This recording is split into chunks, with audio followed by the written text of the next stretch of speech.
ఇంకేమున్నా ఇది ఒకటి చెప్పుకుందాం అనుకున్న మోదీకి సంబంధించిన వార్త. సో ఇక త్రివిధ దళాలతో ప్రధాని మోదీ సమావేశాలు, త్రిముఖ దాడులకు సిద్ధం, ఇక బ్లూ ప్రింట్ రెడీ, వారంలో కార్యాచరణ, నిర్దిష్ట చర్యలట.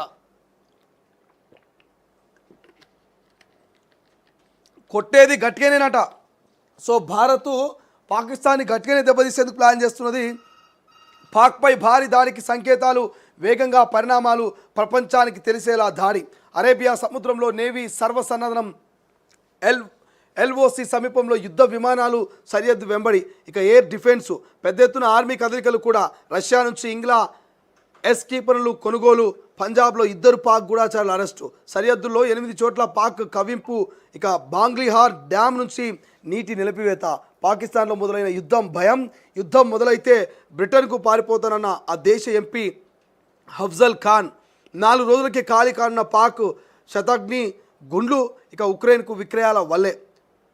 సో పాక్ గొప్పలని తప్పులే. PL-15 క్షిపణులపై ఆర్భాటపు ప్రచారం. వాటి వాస్తవ రేంజ్ 120 కిలోమీటర్లే కానీ 300 కిలోమీటర్లు అంటూ డంబాలు. సో సీమాంతర ఉగ్రవాదాన్ని ప్రోత్సహిస్తూ ఉగ్రవాదుల స్వర్గ ధామంగా మారిన దయాది దేశం పాకిస్తాన్ పై భారత్ భారీ దాడికి సిద్ధమైందా? ప్రపంచ దేశాలకు తమ చర్య కనిపించేలా పెద్ద దెబ్బ కొట్టనుందా?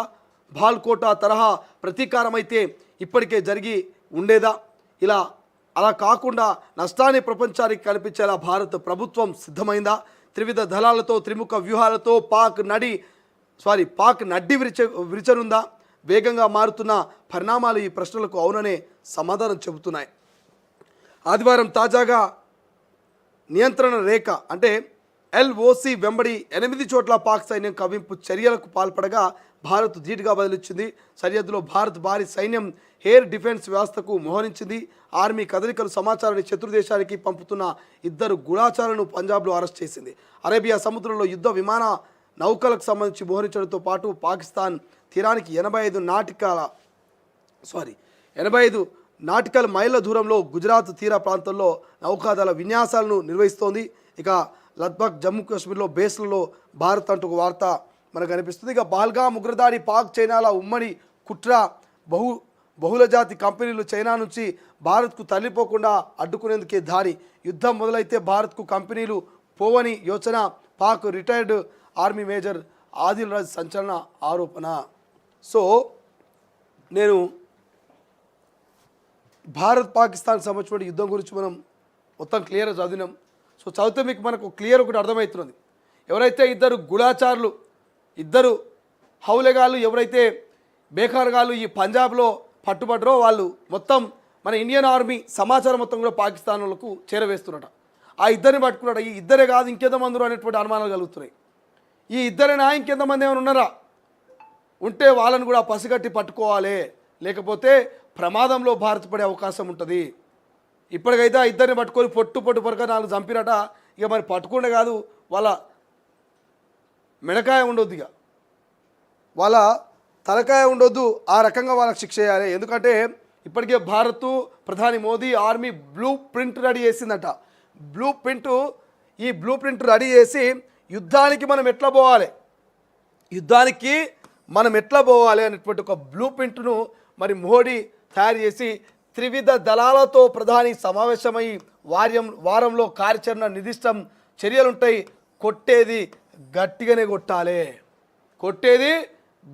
కొట్టాలి. మన తెలంగాణలో సామెత ఉంటుంది, మునిగినం నిండా మునిగితే సలే ఉండదు అంటారు. జనజనంతా నీళ్ళు పోసుకుంటే సలి పెడుతుంది, అబ్బో సలి పెడుతుందని. అదే నిండా మునిగినం అనుకో సలి ఉండదు, ఏముండదు. సో కొట్టుడే, బదలామయుడు కాదు, కొడితే గట్టిగా కొట్టాలి. ఈ టైప్లో మోదీ ప్రభుత్వం, కేంద్ర ప్రభుత్వం, ఆర్మీ అంతా కూడా సిద్ధమవుతుందంట. మనోళ్ళు పాకిస్తాన్ మీద యుద్ధానికి మనం సిద్ధంగా ఉన్నాం, వాళ్ళు కూడా ఖయానికి ఇట్లా కాలు దూవుతూ ఎప్పుడు వస్తారు మా మీదకి, మేము ఎప్పుడు అణుబాంబులు వేస్తాం, ఎప్పుడు మేము సిద్ధంగా ఉన్నాం అన్నట్టుగా చెప్తున్నట. తప్పుడు ప్రచారం చేస్తున్నట. కొన్ని పరికరాలు 120 కిలోమీటర్ల వేగం మాత్రమే ఉంటే వాటిని 300 కిలోమీటర్ల వేగంతో దూరంలో పడతాయని చెప్పేసి ఇక తప్పుడు ప్రచారం చేసుకుంటూ పాకిస్తాన్ వాడు ఇక లోపల వాడి సురకానందం పొందుతున్నాడట. నువ్వు ఏ సురకానం పొందినా, నువ్వేం చేసినా భారత్ ప్రపంచ దేశాలకు అర్థమయ్యే రీతిలో, ప్రపంచ దేశాలకు తెలిసే విధంగా మరి దాడి చేసేటువంటి అవకాశం కనిపిస్తుంది. ఇప్పటికే ఇండియన్ ఆర్మీ సిద్ధమైంది. ఏ క్షణం యుద్ధం వచ్చినా ప్రతి పౌరుడు ప్రతి పౌరుడు ఒక గన్నై, ప్రతి పౌరుడు ఒక బుల్లెట్ అయి మరి పాకిస్తాన్ ఉగ్రవాదుల బాడిలోకి పాకిస్తాన్ ఆర్మీని అడ్డుకునేందుకు సిద్ధంగా ఉన్నారు. కాబట్టి సో భారత్ ఖచ్చితంగా యుద్ధానికి సిద్ధమైంది. భారత్ ఖచ్చితంగా యుద్ధాన్ని ప్రకటించే ఛాన్స్ ఉంది.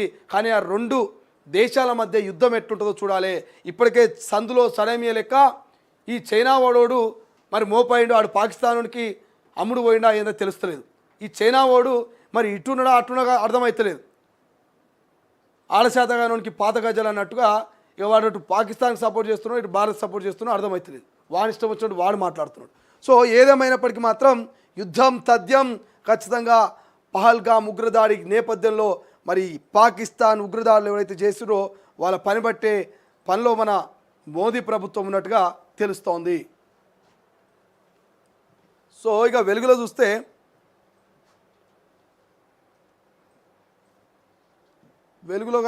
హైకోర్టు సిట్టింగ్ జడ్జి జస్టిస్ ప్రియదర్శినికి అనుమతి అంటూ అటు వార్త కనిపిస్తుంది. ఇంకా హైదరాబాద్కు అందాల తారలంటూ వార్త కనిపిస్తుంది. హైలైట్గా ఉన్నటువంటి వార్తలు ఓకే, ఇక్కడ హైలైట్గా ఇంకా ఏం కనబట్టి ఒకసారి స్వేచ్ఛలో చూద్దాం.